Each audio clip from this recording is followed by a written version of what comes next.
Good evening, everyone, and welcome to the Old State House. My name is Ed O'Connell, and I am the Civic Engagement Manager here at Revolutionary Spaces, the organization which proudly stewards both this historic site and the Old South Meeting House, our sister site located just 2 short blocks from where we gather this evening. Tonight, thanks to the support of the Lowell Institute and the New England Women's Club Fund, it is our great pleasure to host this program on Abigail Adams and Mercy Otis Warren in partnership with our friends and colleagues at the Adams Presidential Center in Quincy, Massachusetts. Abigail Adams and Mercy Otis Warren were indeed consequential women in consequential times. They shared a remarkable friendship, along with educational opportunities rarely afforded women of their time, each a product of their congregational faith. They hailed from families and social circles deeply immersed in the politics of Massachusetts and our newly declared nation. While some may assume that their political beliefs were largely informed by their politically active husbands, I suspect we may learn otherwise tonight. Abigail Adams famously told her husband John to remember the ladies, while Mercy Otis Warren regularly reminded Mr. Adams to remember the people, much to his consternation. All that and more presents rich fodder for this evening's program. Before we begin, it is my pleasure to introduce Dr. Kurt Graham. Dr. Graham is the inaugural president of the Adams Presidential Center in Quincy, Massachusetts, previously the director of the Truman Presidential Library in Independence, Missouri, as well as a member of the history faculty at California State University, San Bernardino. Dr. Graham earned his PhD in American history from Brown University. He brings a wealth of knowledge and experience to his role at the Adams Presidential Center, where his work enlivens a mission dedicated to sharing the history of a great American family, promoting their ideals of citizenship and selfless public service, and inspiring future generations to serve their communities and our nation. Friends, please welcome Dr. Kurt Graham.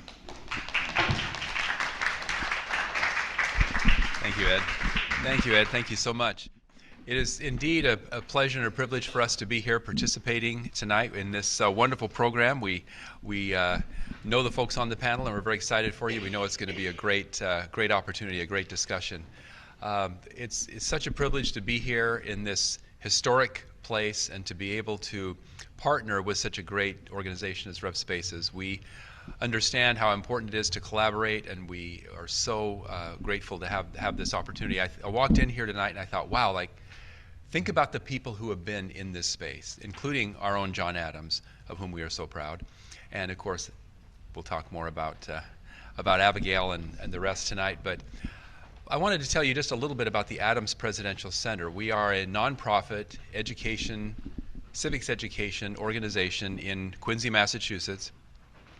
And our mission is, as I said, educational. We are in this space not because we have a lot of things to show or a lot of things, attractions to draw people to. We curate a story. We curate a legacy.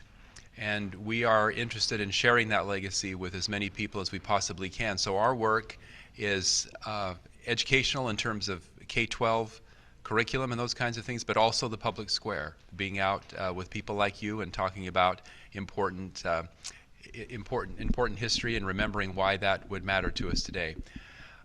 The educational mission is so important to us because we cannot assume that the rising generation is going to learn the history and the significance of something like the Revolutionary Era by osmosis. To be learned, it must be taught, and that is the space that we're in. In fact, just this morning, Kathy O'Brien, who's the Vice President of the Adams Presidential Center, who's here with us tonight, she and I were at a program with the Quincy Public Schools giving awards and recognitions and cash prizes to students for exceptional levels of service, civic service. And these kids have to volunteer a certain number of hours to graduate from high school. It's, 40 hours or something. Some of these kids have given hundreds and hundreds of hours over the requirement. And we felt that in the spirit of the Adams and the spirit of the public service that they represent, that it was important to acknowledge that. And I also wanted to draw attention to Sadie Troy, who is our education director. She is launching 2 inaugural programs this summer. One is an Emerging Leaders program, where students, college-age students from around the country are coming to Boston to learn leadership, a la the Addams Family. And we are also launching a Teacher Institute, where we will bring teachers from, again, around the country. We've had applications for these 2 programs from from 48 states. And that's pretty impressive for a program that's just getting started. And we've got these teachers coming here, and they're going to learn about the Revolution, they're going to learn about the Addams, and they're going to go back, hopefully energized, and teach civics and teach history in ways that are increasingly needed in our time. We've undergone a great national forgetting, and we feel like we occupy a particularly important space during a particularly important time. And we're grateful to be sharing this story with all of you. We feel it not just an interesting line of work to be in, we feel it a public service. You think about the Addams, and we're going to talk about Abigail tonight.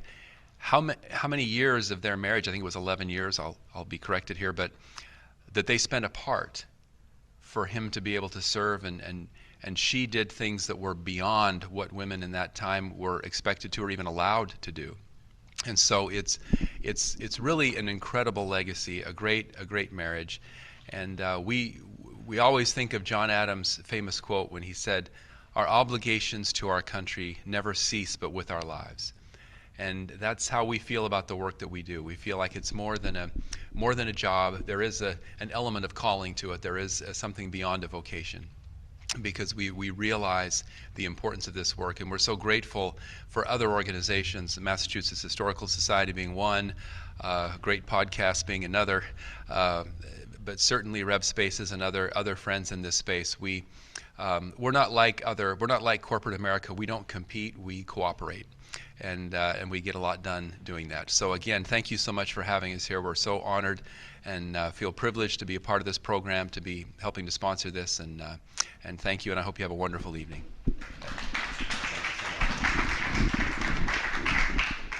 Thank you, Dr. Graham, for your remarks, your work with the Addams Presidential Center, and your ready willingness to partner with Revolutionary Spaces in support of tonight's program. And speaking of tonight's program, we have a stellar panel before us, so let's dig in. Our moderator this evening is Liz Covart. Liz is an award-winning historian of the American Revolution and the creator and host of the award-winning podcast, Ben Franklin's World.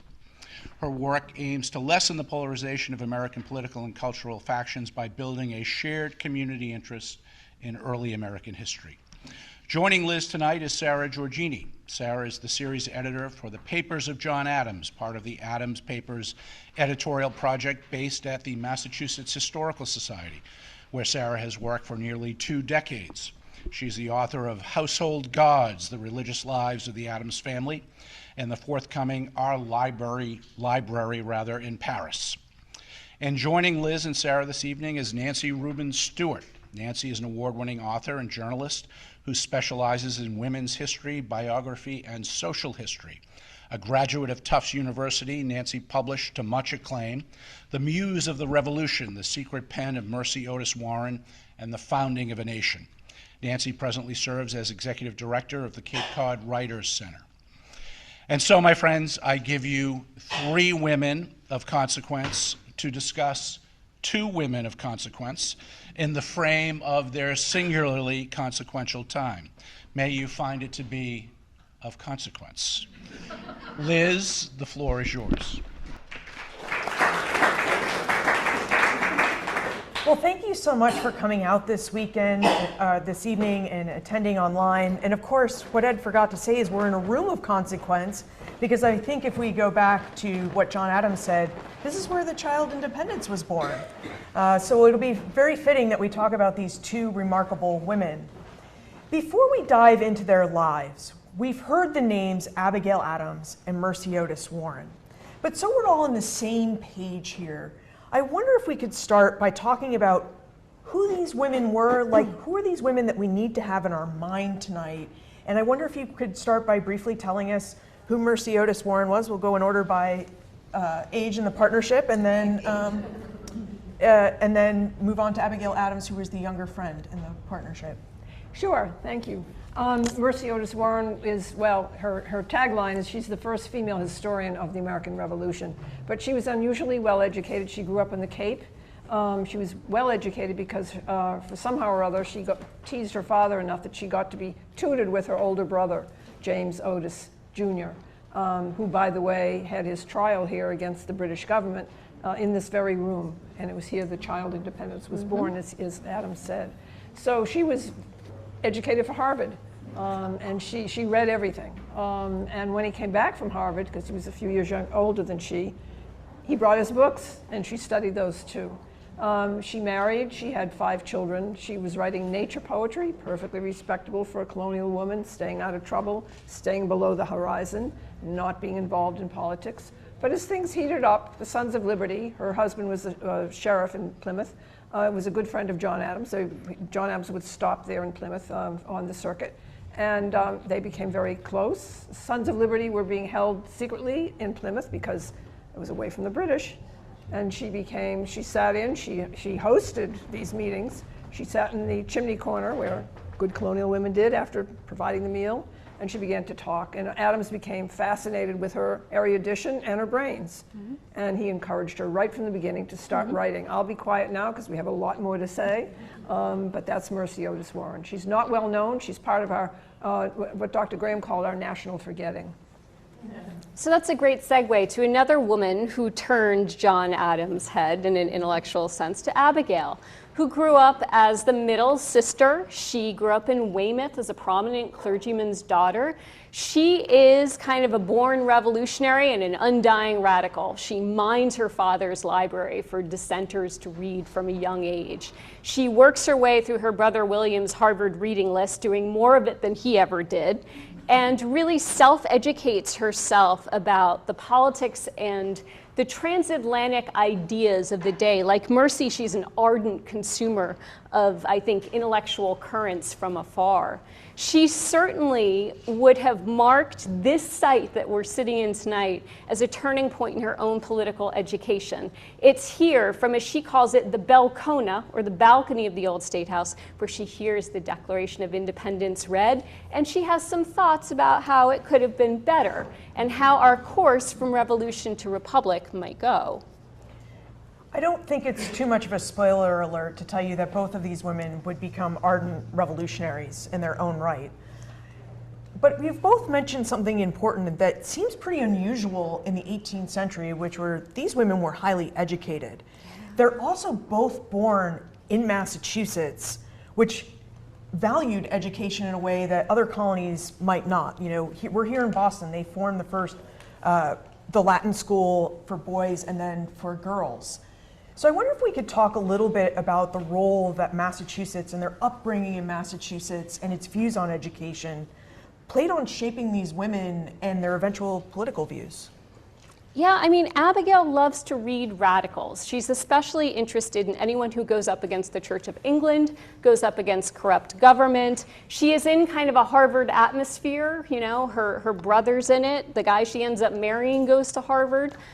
She is someone who soaks up knowledge however she can. And because she's self-educated, we see this a lot, like with her phonetic spelling. She may be a very powerful and colorful writer in the letters that she writes to John Adams, just about north of 1,200 letters among the 250,000 manuscript pages we have in the Adams papers at the MHS, which are open for research. So you can read Abigail for yourself and read her in our free digital editions online.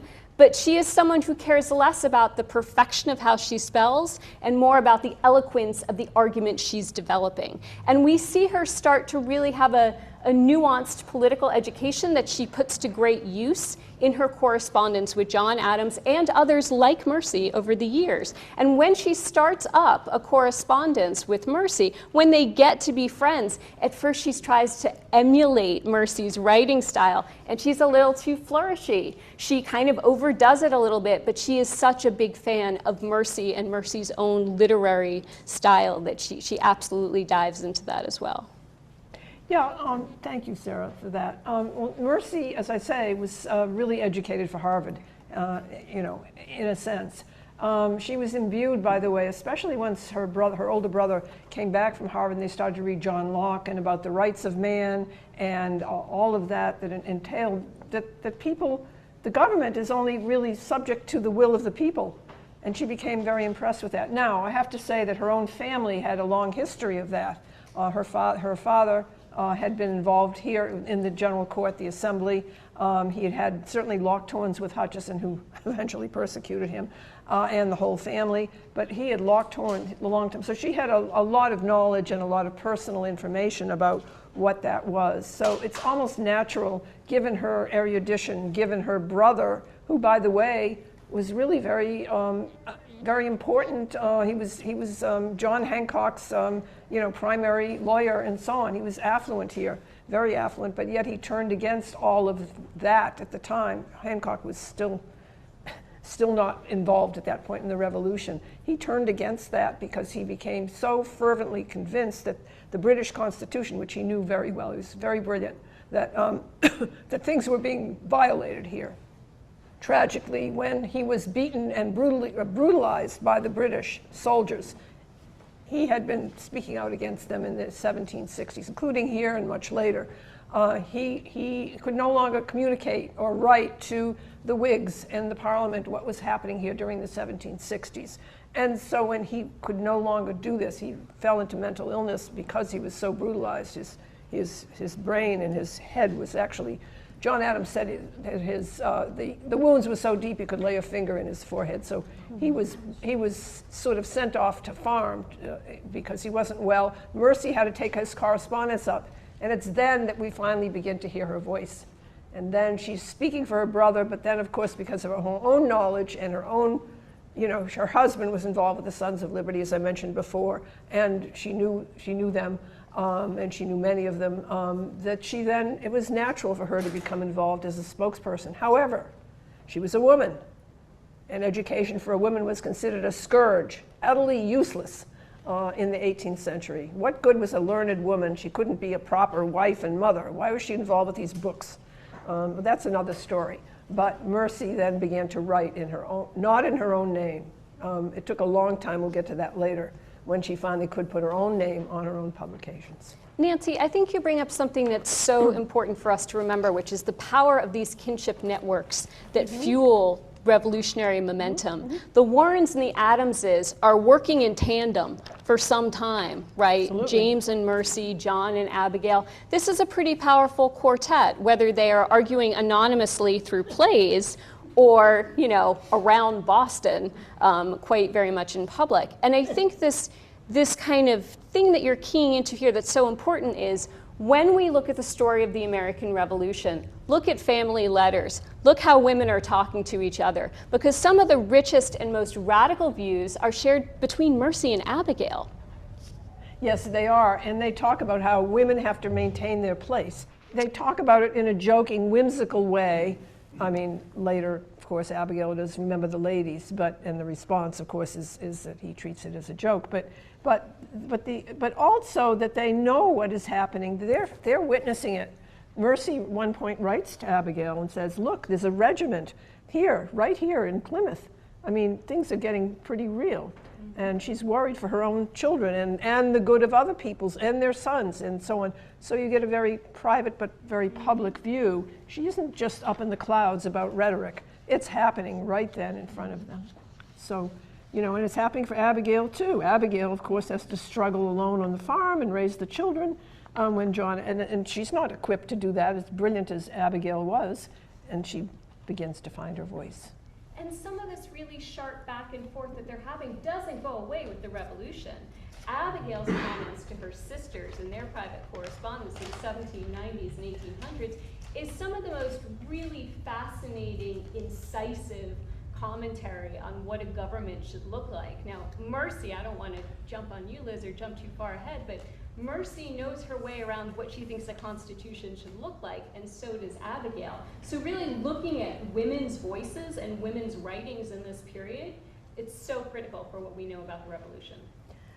Well, speaking of those writings, it sounds like Mercy Otis Warren and Abigail Adams had a pretty robust and rich correspondence with each other, which may make us wonder, how did these two become friends? Could we talk about the start of Abigail and Mercy? They had just lived right down here in Bradley Square, right near Government Center. She and her husband had witnessed the Boston Massacre. And it was after that that they moved away from here to Braintree, Quincy. And so by 1773, Mercy had already penned her first play, The Adulator, The Flatterer, which was really a Saturday Night Live. It was a really acerbic view of in those days. And she's got funny names for all the people. It takes place in this mythical country called Servia. And she's got people in there like Krusty Crowbar and Simple and a lot of satirical, and everybody knew who they were. But she didn't publish the play, of course, not in her name, but it was printed in pamphlets. Mercy did this and had already written that play, and John had come down many times to Plymouth. And so in the summer of 1773, he brought Abigail for the first time. And then there's some exchange between them that go on, and Abigail is in awe. Now, Abigail's 16 years younger than Mercy, and she's in awe because she has heard about already Mercy's very unusual education, her background. And so she writes that she said, just thank you for the beautiful hospitality and your warmth and so on. But, and I would love it if we could continue our correspondence. I am but a timorous bird, and I would be so honored if you would communicate. I mean, she comes in a very sort of a humble way. This changes over time. I won't go any further. Well, can I tell you what the men have to say about this? Because I really enjoy this part of it. So James Warren is writing to John Adams in 1774, and this is a letter I love, where he says, James Warren says, Mrs. Warren is at the table beside me, and she will have her paragraph. And so at this point, Mercy kind of steps into the story and into this exchange between two men. And she says, we shouldn't piddle on the threshold. We need to go forth, unlock the bars, and release the American. And she writes empire, crosses it out, writes republic. So here, hidden in this cache between two very famous founding fathers, we find a founding mother kind of articulating her views, finding a way into their correspondence. So really looking at that whole splay of family letters gives us fresh insight, I think. Yes, it really does. Mercy, by the way, is very unhappy in Plymouth. There's nobody to talk to. It's a Tory town at the time. She's very unhappy about it. There's a lot of theories. I don't want to jump too far ahead, but there's a lot of theories about their relationship. Abigail is looking to Mercy, as she says, the timorous bird, and fascinated with Mercy's erudition, wanting to know more, and they begin to exchange comments about what was happening as the revolution was approaching. And of course, there's a lot of, supposition as to whether Mercy is looking to Abigail as a way to learn more about John and to have him influence and become more involved with sort of the heads of power. That's a theory. And then they take different paths, right? The Warrens consolidate local power very well. The Adamses begin to consolidate national and international power, and this will come to a head after the revolution. I wonder if we could talk about what these women have in common. It sounds like Abigail's going to Mercy Otis Warren and kind of looking for a mentor. Yeah. It always seemed to me that Abigail, who is this highly educated woman, is a little nervous about her education because she is like Benjamin Franklin and others of the day, largely self-taught. But it did seem like women in this period would educate themselves. So you mentioned the importance of these letters. What are they writing to and from, and what are they both getting out of this relationship? I think mostly it's this extremely tense moment. What is the sacrifice ahead of us in terms of driving for independence? What will this cost us at the family level, at the local level? Will it cost us our friendships? These are all things that Mercy and Abigail kind of trade ideas on. Abigail is fairly bloodthirsty at some points and says, well, it's time to draw the sword. That's the only option we have ahead of us. So these women are somewhat militant in their approach. They're also making saltpeter at home, so they are literally arming the troops down the line. But I think they're really testing out how far they need to go for independence. You know, they're kind of edge and edge. And I really love this idea that you've introduced here about Abigail as seeking out mentors. I think that's really important for us to think about, because in that moment of revolution, you know, we have a lot of books and movies and, you know, kind of podcasts, interviews about like what the founders knew.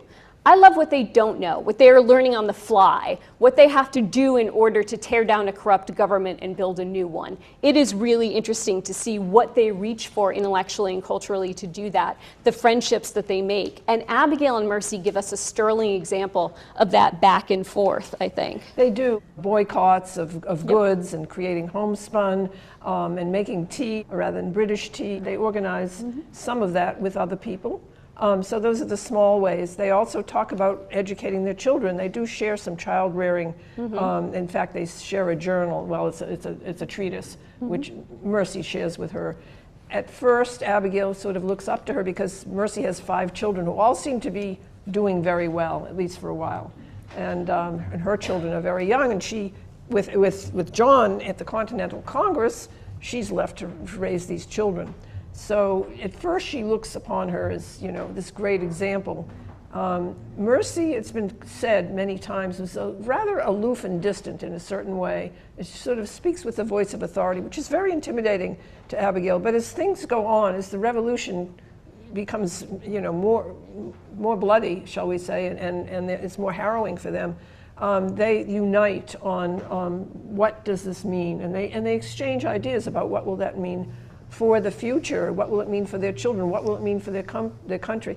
Mercy makes an interesting comment in one of her letters in which she says, don't forget, our husbands are, you know, rather distinguished and important, but if we lose the war, you know, they could be beheaded. She doesn't use the words beheaded, but they're tried for treason, and by the way, she implies, so will they as their wives. So there's a lot of levels of fear, personal, political, you know, consequences. You've both raised the importance of education, and we've talked about the power of place, right? The power of place of Massachusetts in shaping these women and how they would live and how they would think. There's also this age-old argument, we don't have it anymore, thankfully, but maybe we do, that women's politics come from their husbands. That was an argument about why women shouldn't have the vote, is because their husbands will just tell women how to vote. When we think of the revolution, we also think that wives and husbands were aligned with their politics. And we know from the historical record that was not always true. But in this case, Abigail is a revolutionary, so is John. Mercy is a revolutionary, so is James. To what extent do you think their husbands shaped their politics? I think it's the other way around, perhaps a little bit more John Adams. And certainly that will be to his detriment politically later on when Abigail becomes a one-woman cabinet for him who drowns out a lot of his advisors. I think that they certainly shape each other. So we always think of that very famous March 31st, 1776, remember the ladies' letter? But it has such a baller opening, I have to tell you. I wish you would ever write me a letter half as long as I write you.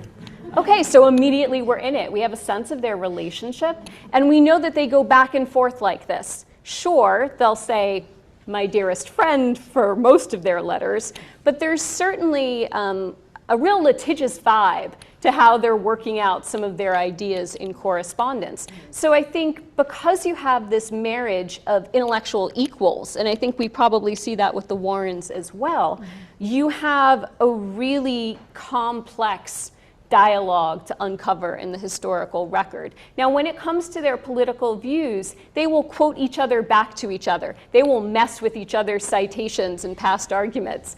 They will absolutely revisit ideas and themes again and again to hammer home the need for independence and then the need for a strong federal government.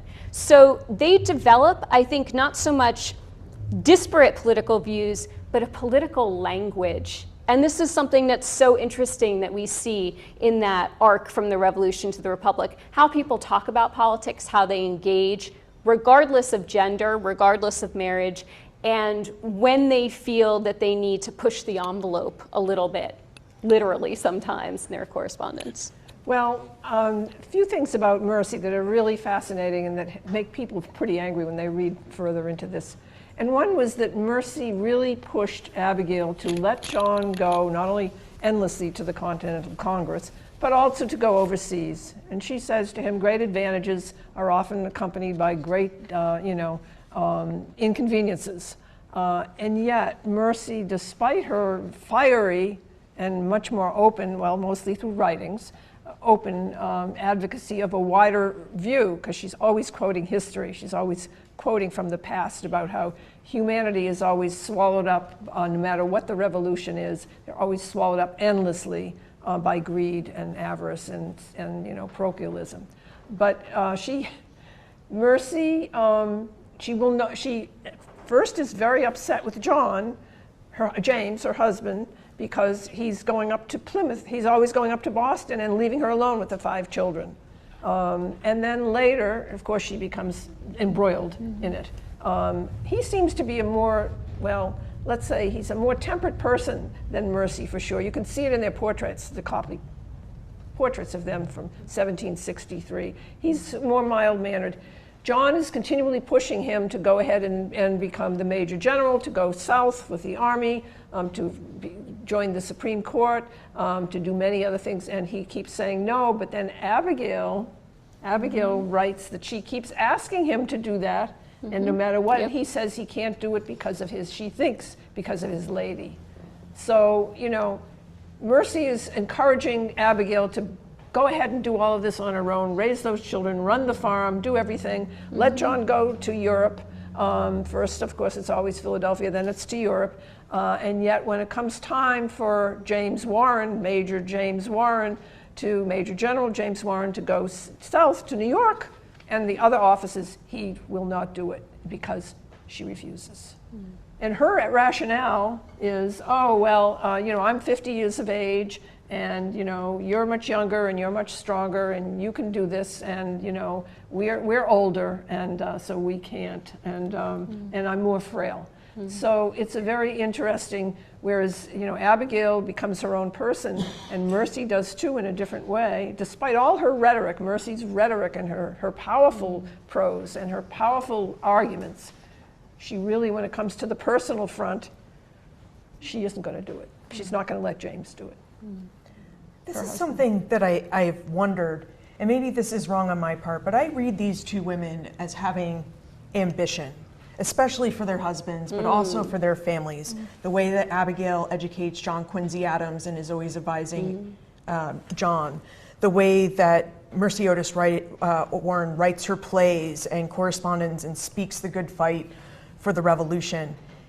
Did Mercy Otis Warren ever get jealous of Abigail because John is pushing for a national type of presence, and it doesn't seem like anyone can get James to abandon his local politics and post? To my knowledge, I don't see that, although later she certainly does become jealous, and some of her letters do indicate that she is envious of the opportunities that John Adams has and Abigail has later. There's quite a bit later on where she fights about, and she takes pokes at them that after all, they're going overseas and they're living in great splendor, and this is totally against everything that is the revolutionary things, and John, of course, defends it, and Abigail backs off.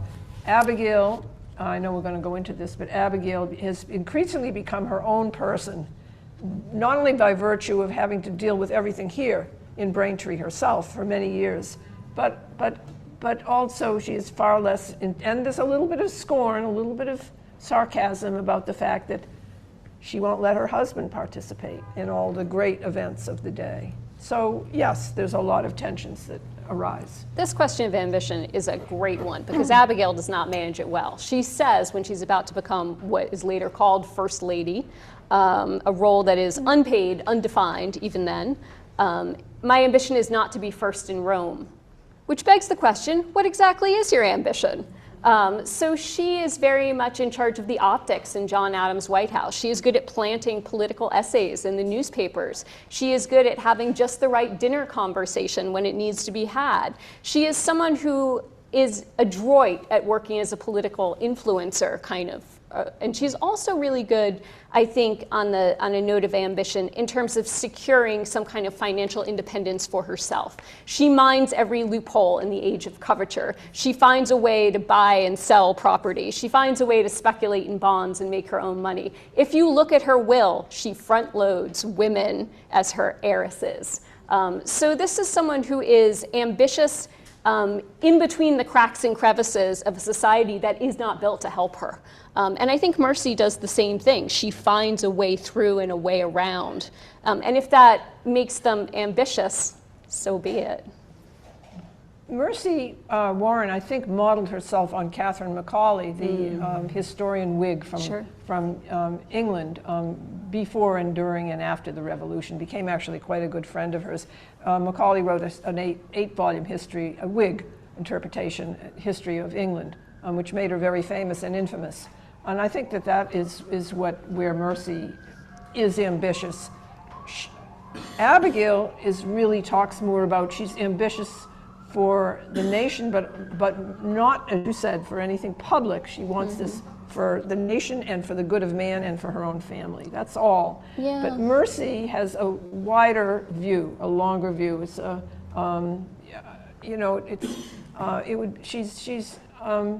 she's much more, I would say, progressive in her publicity.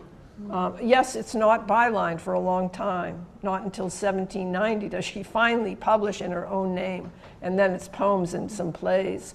And then, of course, even her agitation about the Constitution is not bylined. So it isn't until 1805, when she's almost 80, that she is finally publishing, and she keeps delaying this history that she's supposed to be writing.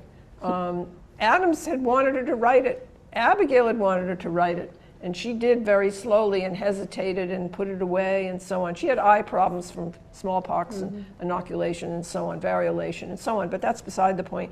It takes till 1805 for her to finally publish it, and that's when Jefferson is president. But that was a burning 35-year effort. Yeah. And that's what she wanted to do, was leave a record of what she saw and what she believed should happen and what she believed had happened during the Revolution. Well, we have about 5 minutes left, and you just introduced the elephant in the room of Mercy and Abigail's relationship, and really the Adamses' relationship. I wonder if we could talk about this First Lady historian of the American Revolution in the United States, because as you mentioned, in 1805, she publishes a 3-volume history of the American Revolution. And John Adams reads it, and then he and Abigail have opinions about it. It actually feels a little bit like Abigail's stuck in the middle of Mercy and John Adams's opinion. So could we talk about what Adams's reaction are, what Mercy thinks, and then how Abigail's stuck in the middle? Sure, absolutely. So when she first starts this project in the 1770s, John Adams is behind it. She gets about 5 years in and he writes, "I dread her history." And he was right about that, because when it rolls out and he finally reads it, it's not very flattering to him. It paints Adams as someone who is a great lover of monarchy, who has been ruined by the overly luxurious courts of Europe, someone who went to Europe and partied and kind of checked out on his diplomatic duties and then was, as he says, shoved off the stage for a number of years. So in 1807, he writes a scathing series. He has kind of a 6-week rant of rage about what he's reading. He fires off maybe 10 or so letters. They're about 20 pages long. I've been reading them because we're selecting this correspondence now for our retirement volumes. So I'm trying to keep Mercy and John Adams kind of in my head simultaneously. So this is a great talk tonight. Thank you for helping me with my day job. But they go back and forth, nitpicking, and really arguing about broader themes, about who owns the story of the revolution, who the stars are, who the winners and losers are. He has some very harsh words for any woman attempting history as a craft. That's a little startling to read, but it is not his finest hour by any means. However, I will say this comes after several years of also not great histories of the American Revolution. So this has been building for some time. Abigail's absolutely caught in the middle, and they cut ties. They won't come back together again for a number of years after James has passed.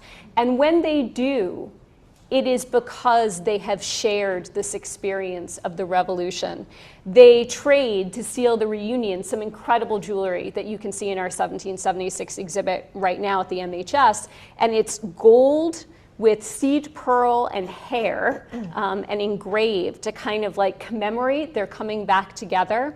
But one of the last letters that they trade, this always sticks with me. Abigail says to Mercy, they're reflecting on the revolution. She says, we're left gazing like statues. And I thought, what a wonderful insight. These women who see themselves as both monumental and somewhat monuments fading into history at the same time. Yes, you know, as you mentioned, they do come back together again, largely on the occasion of Nabby, their daughter, Adam's death, and then there is Abigail gingerly writes. It's almost like sotto voce. Maybe John doesn't know. During that period of when they're alienated, there's no contact.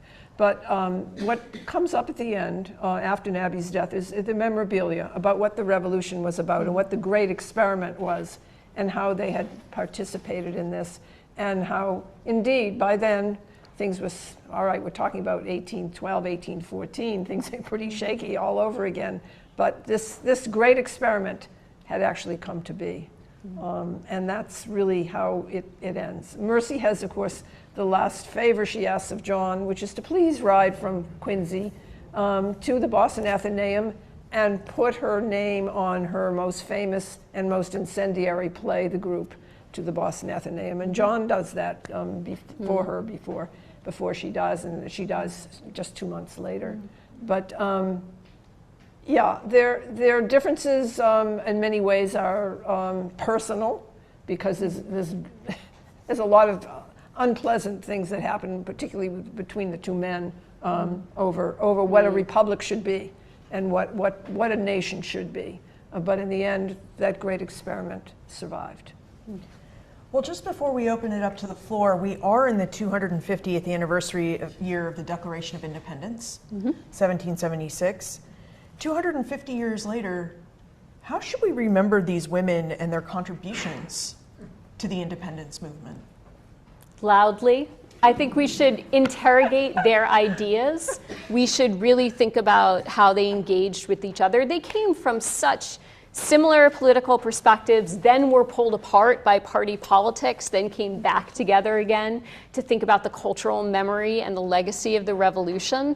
That's an arc that I think we should always consider. These were two women who, in the 1790s, as they took different Federalist and Anti-Federalist, later Democratic Republican paths, they also took the time to read outside their bubbles. You know, they really tried to kind of engage with ideas that weren't always easy or welcoming, because the great experiment was well underway, and to keep it going really needed women revolutionaries to do it. So I think at the 250th, I mean, there's so many opportunities and lessons that we can engage with.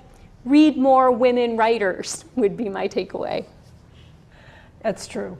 I hope so. I also think that Mercy and the way they clashed in some ways, Mercy had this longer view, I could say in terms of today. She was much more of, I'll use the word, I'm using it lightly though, progressive in terms of what, she saw this wider view, whereas Abigail worked more on a conservative, but yet radical, but a lesser view of what women could do within their capacity in the traditional sense of women. Mercy really was a revolutionary. So I think we see that today when we hear about spokespeople for all the political issues that we're having today that are become so volatile in our national debate. So to me, it's very interesting. We really back to some of the same issues in a slightly different way, a modern way. Well, we have about 12 minutes now where you can ask the questions.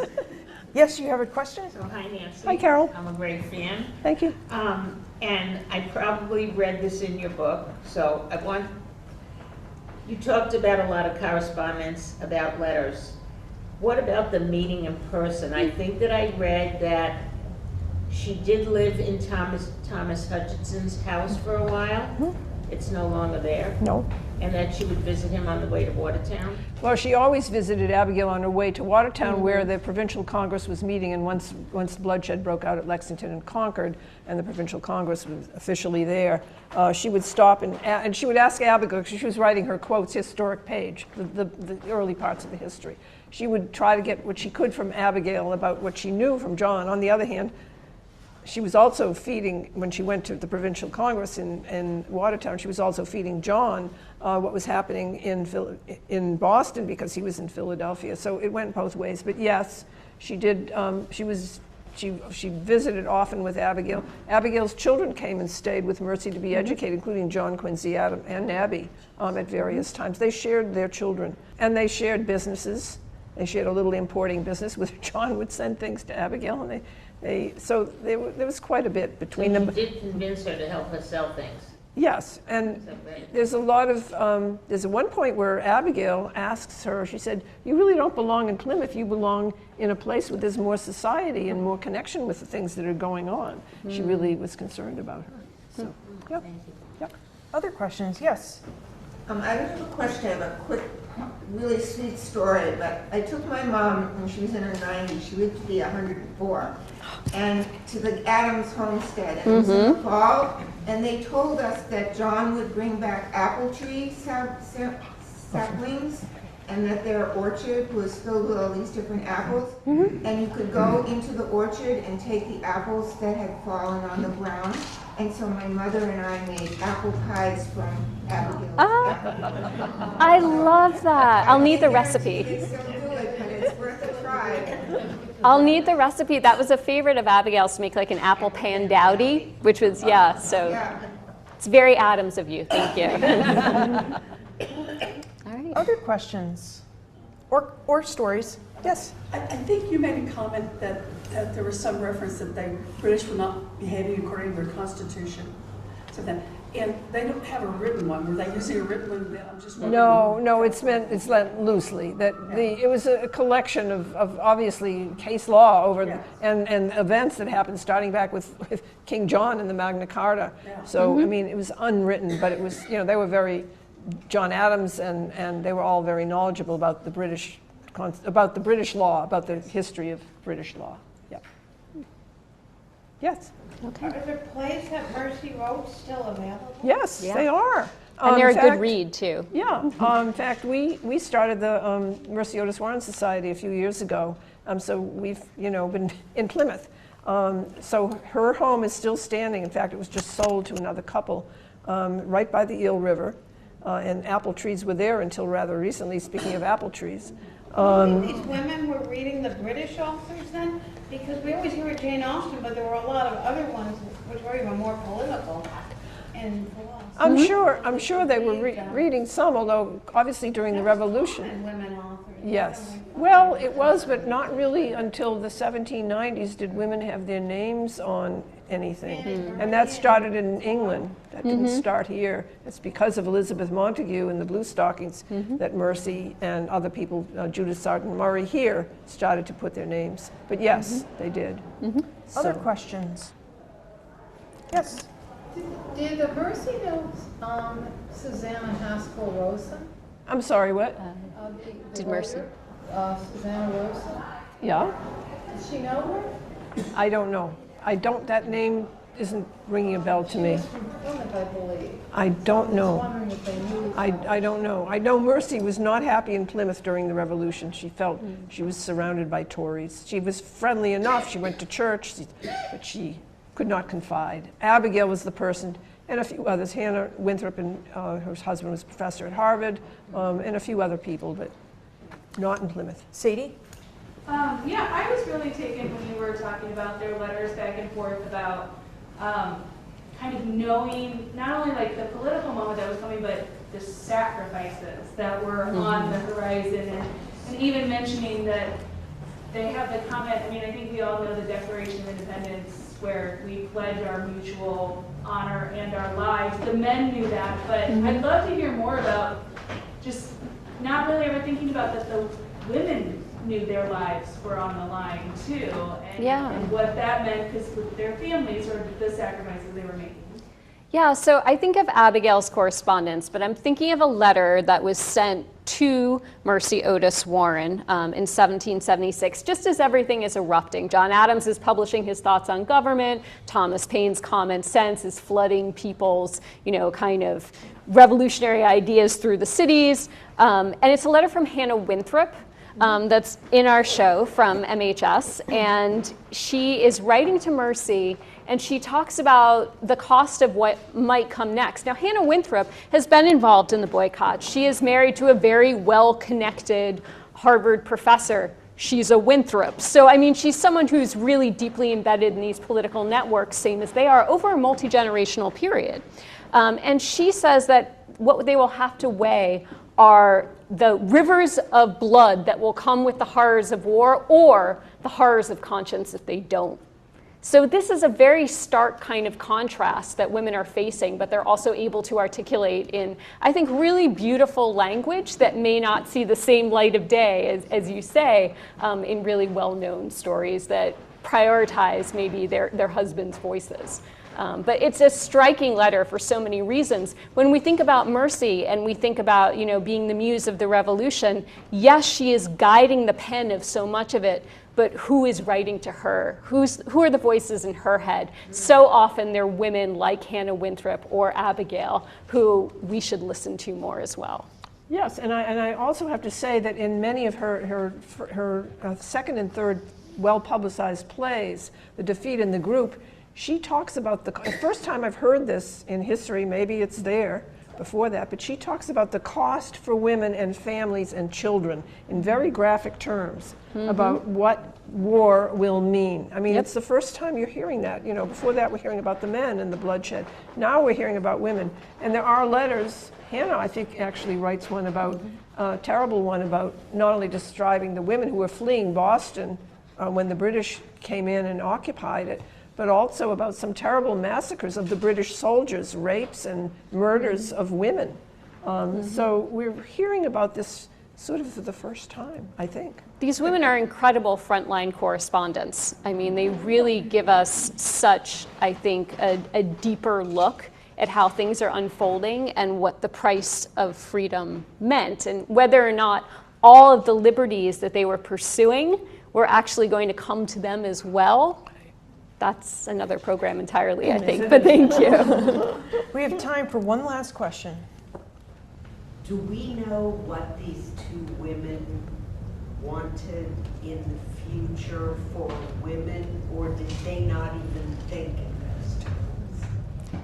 I think they want liberty like everyone does. I think that the promise of, this new tripartite federal government was an opportunity to step forward and claim rights like every other man could. Did they have a laundry list of we would like to vote and we would like it by this date? Not exactly, but no one did. It's such a fungible, flexible period in American history. There are so many groups, not just women, who are clamoring for equal rights of some kind, for liberty to pursue their dreams. And I think when we start to listen to these women, we see how many people felt like they were part of the American experience and part of this great leap into democracy, but they weren't entirely sure what to ask for next or how to build it. What do you think? Well, I agree with you, but I think that women, has been written about a great deal among historians, especially Linda Kerber, that because of the war and because of the hardships that people suffered during the war, women had to, like Abigail, had to do many things for the first time by themselves. And so we have what was called the Republican, this new Republican woman, which isn't Republican in the sense, but a republic, where she becomes more and more outspoken. It's sort of the very seeds of what becomes later in the 19th century, the beginnings of women's, looking for autonomy in many different areas. So, this Republican mother and woman is a new kind of woman. The war, as wars always do, it changed the social mores, and more women because they'd been through the war, became more outspoken and more independent and more sure of themselves, which may be the most important thing of all. Liz, a question from the live stream? Sure. Citing to the correspondence between Adams and Jefferson, the viewer says, Jefferson asked Adams, who will write the history of the Revolution? And Adams reportedly replied, no one will write it. And the viewer asks, did he say that because of resentment toward Mercy or anyone else for that? Well, as Adams concluded later to Elbridge Gerry many years later, after this contretemps between him and Mercy, history is not the province of the ladies. We disagree. We do indeed disagree. But he always was going to do his own, well, biography, never got very far in it, or his own, but he never did. So maybe he felt, and there were other people who wrote histories, maybe he felt, that this wasn't a good idea, that nobody had the capacity to really encompass what had happened, the enormity of the American Revolution, how it changed history. I think that's a really important point, because Adams is thinking, when he thinks about the history of the Revolution, who gets to write it, he's seen a bunch of European histories of it already that were not great. So he doesn't have a ton of faith in anything else that might roll out. It's going to have typos, it's going to have mistakes. He and Jefferson spend a lot of time bashing these books in their retirement correspondence, which is a lot of fun to read. But it also brings them back together, because they have to talk to each other about what they experienced. So I think he might be a little resentful, but I think he's also grateful for the chance to look back on those glory days.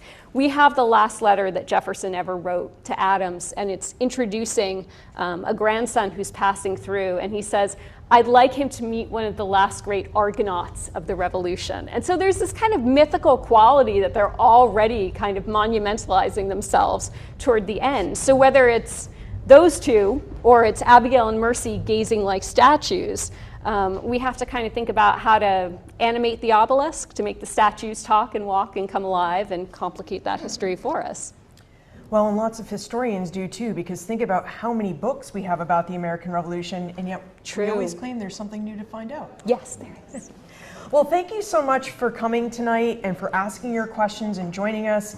And hopefully, as Ed said, you found this a consequential program in this very consequential room. So thank you so much for coming. Thank you.